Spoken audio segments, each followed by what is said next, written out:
Munculnya permasalahan tapal batas antara Kota Palembang dan Kabupaten Banyuasin di wilayah Tegal, Binangun disebabkan salah satunya karena bermuara dari ekonomi. Oleh karenanya Pemkot Palembang dan Pemkab Banyuasin diharapkan dapat duduk satu meja dalam menyelesaikan masalah ini.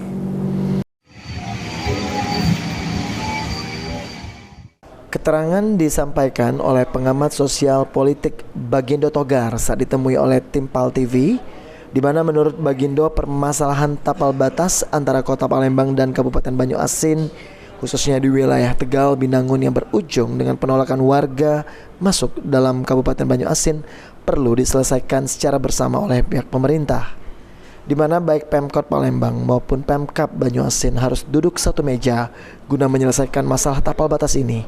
Bagindo sendiri menilai munculnya masalah tapal batas Kota Palembang dan Kabupaten Banyuasin ini salah satunya bermuara dari potensi ekonomi di daerah tersebut.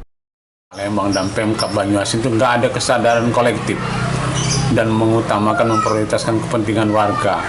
Harus sebab kenapa saya katakan ini sudah berlarut-larut dan lebih dari 10 tahun persoalan ini. Kenapa? Ini tetap muaranya adalah persoalan potensi ekonomi yang ada yang masuk wilayah Kabupaten Banyuasin. Nah, sementara Banyuasin belum bisa, warganya di sana kena nganggap persoalan beragam kebutuhan dan urusan mereka lebih dekat ke wilayah administrasi Kota Palembang. Mereka lebih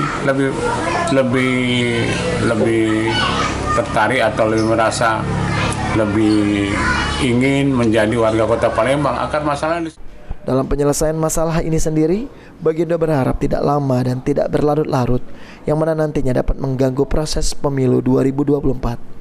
Firman Hidayat, PAL TV.